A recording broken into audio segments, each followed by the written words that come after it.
be an offset for that in that their demand rate would decrease from 1412 to 1133. On the GSA 3 customers, this would tend to be a manufacturer or perhaps a hospital on the commercial side. Very similar. We would propose that their energy rate increase from the 4.923 up to 5.568. And then here they have a block structure on their demand, and both of their demand rates, we would propose to decrease those to offset. Just to give a little bit of an example of what would happen on the customer bills and why we're saying that this is margin neutral to KUB. Under today's rates, which are shown in the middle column there, on a residential monthly bill for 1,200 kWh, the customer currently pays an $8 customer charge, and for that amount of energy, it would be $98.60. Under our proposed rates, the customer charge would increase by $2 to $10, and the energy rate would decrease so that their energy charge would be $96.65. And then the result of all of that is basically just a 5-cent difference. In calculating these rates, we go out several decimal places, so we tried to get this as close as we could, so there's just very little slippage there.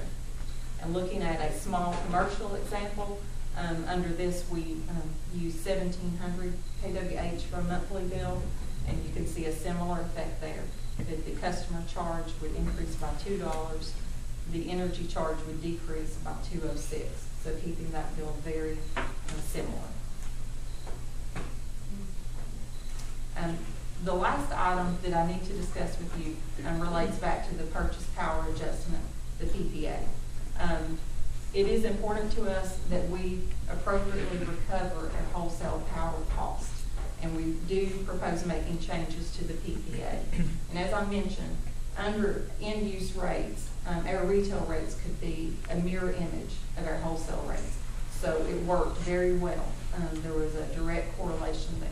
But as we are moving away from that, we need to take steps to ensure that we do recover the appropriate amount of cost, but also that we don't recover too much. So the rates that we have designed should do that, but we know there will be slippage. As I mentioned, we are basing things on historical averages. When we get to actual months, there will be differences. And for a month in which our peak demand for that month is greater than what our historical average has been, we will pay TVA more than what we have built into these rates. And on the flip side, for a month in which our peak demand is lower than history would say, we will pay TVA less. So what we are proposing is to use a system of deferred accounts. This is very similar to what we do in the gas division today. We have been doing that, I think, for almost 20 years in the gas division. And if you think of it in terms of a ledger, we're going to take all the costs that we pay to TVA every month, and we would line out those costs and total them up for the year. And then on the other side of the ledger, we would line up what we have built into the rates and billed to customers each month during the year. So those would be the cost recoveries. And when we get to the end of the year, if the expense that we have incurred is greater than what we've recovered, we haven't recovered enough, and we would need to go back and build that in. But if what we recovered is greater, then we owe that back to the customers.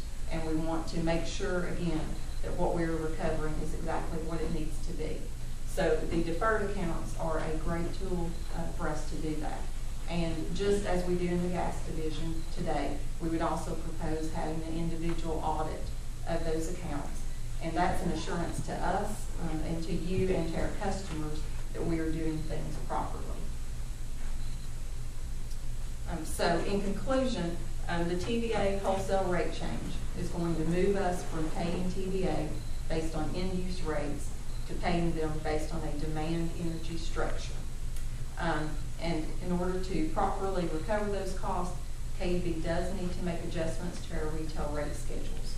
So we would anticipate bringing new rate schedules with base electric rates to you at next month's meeting. And upon your approval on 2 readings, Those changes would then come into effect on May bills for customers, and that would line up with our first payment to TVA under the new wholesale rates. Sure. A couple of questions, if you don't mind. As I understand it, you're saying this is, maybe I don't understand. Income neutral or not income neutral to us? Yes, it is income neutral to us. Okay. Is it going to feel like a rate increase to the customer? No.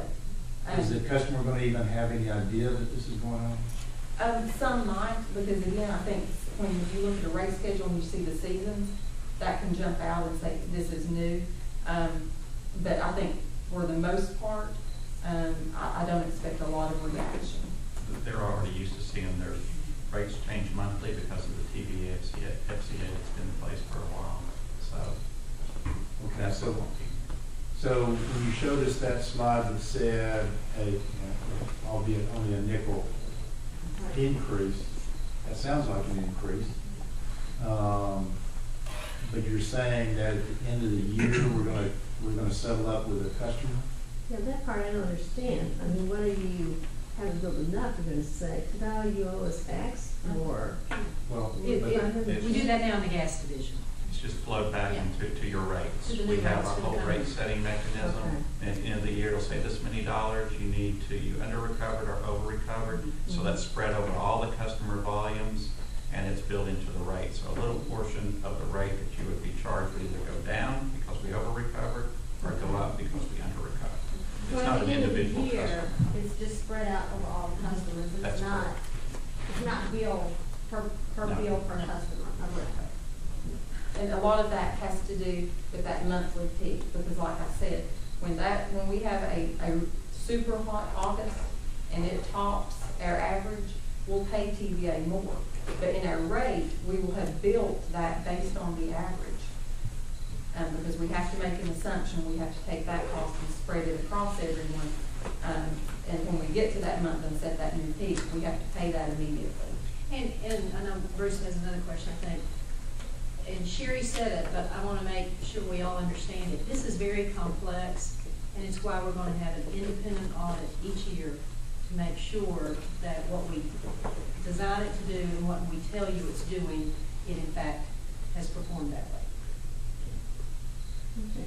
So let's say at the end we haven't built enough, and so you're saying the next year, you're gonna adjust the rate up, but that's not gonna be considered a rate increase that we have to vote on? Correct. Just today, as TVA, if they've increased their FCA, it flows through. That's by approving this modified purchase power adjustment. You're basically already going ahead and approving those flow-throughs Okay. of any over recovery or under recovery for a given time period. it's the same system, but a more complicated way Yes. of going about it. And KUB is, TVA is requiring this? Is that No. right? This is something that KUB is, Well, make sure what the purchase power adjustment or just the whole thing. Yeah, the change, are they requiring? You know, TVA is changing the wholesale rates, so distributors have to react. If we didn't react and make any changes to our rates, then we're really setting ourselves up for potential cash flow problems and recovery of costs. You mentioned in a couple of times, I think, that the demand energy structure that they're switching to is the industry standard. How long would you say it's been the industry standard? well, I can tell you that KUB and other distributors paid TVA in that manner prior to 1992. So I'm not sure if that goes back to the beginning of the electric industry. So it used to be a demand energy structure through 92, and then it changed to the wholesale. To the end And use. now the TVA's decided that it was better to go back to the demand energy structure. Yes. How long have you and your colleagues that deal with this, how long have you known that this was in the works, that TVA was thinking about this, and then it's a likelihood that we're gonna do it, okay, now we're gonna do it? And how long has that dialogue, if there is a dialogue, been in the works? There has been a very vocal dialogue that has gone on, I would say, for probably about 2 years. Okay. And a lot of discussion. In fact, the part where we talked about the large customers being pulled out, that was something that came out of those discussions, a recognition that that needed to be treated separately. All right. So I mean, this this isn't something that's been dropped in your lap here in the last 60 days. It's, Actually, I think we expected it to take effect last October, and because there was so much uncertainty still in discussions, TVA postponed it 6 months. But there wasn't enough heads up for us to make this adjustment on our last rate adjustment.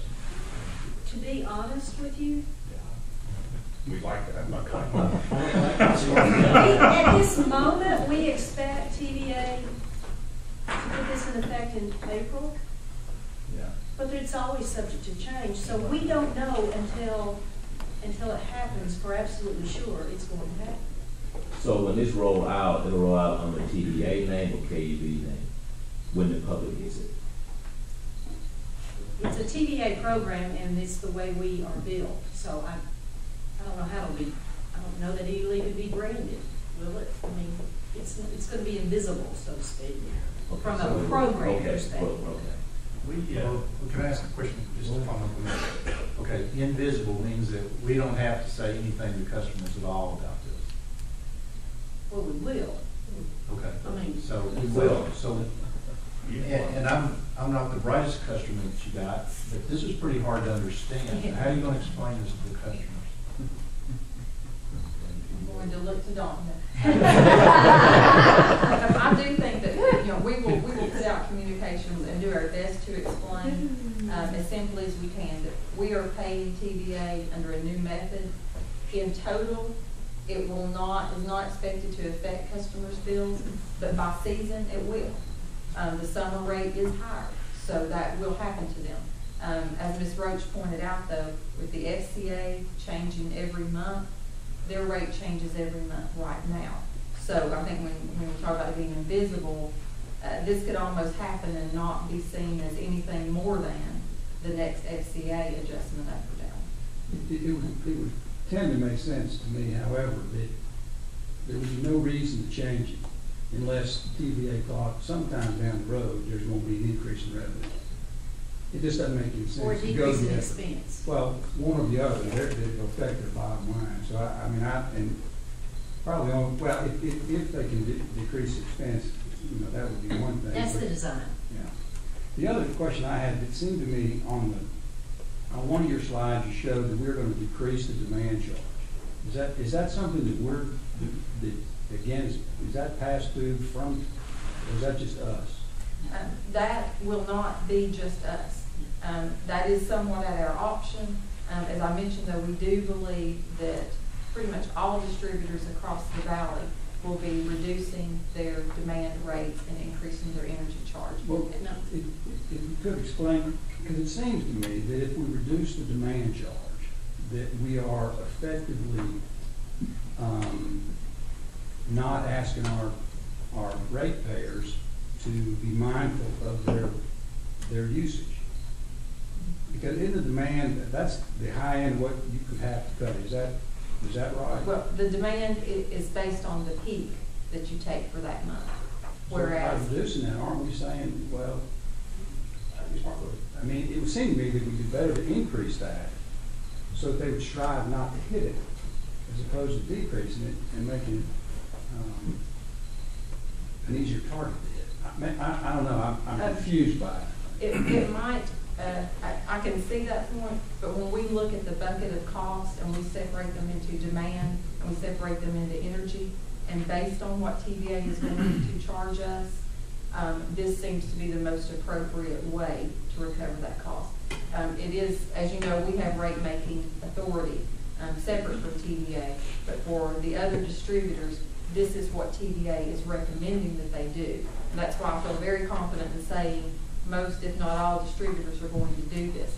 And what would then happen too is if we go and compare to other distributors, or our customers pull up our rates and compare to other distributors, I think they would very much question, why are you charging me $14 when everybody else in the valley is getting 11 or 12?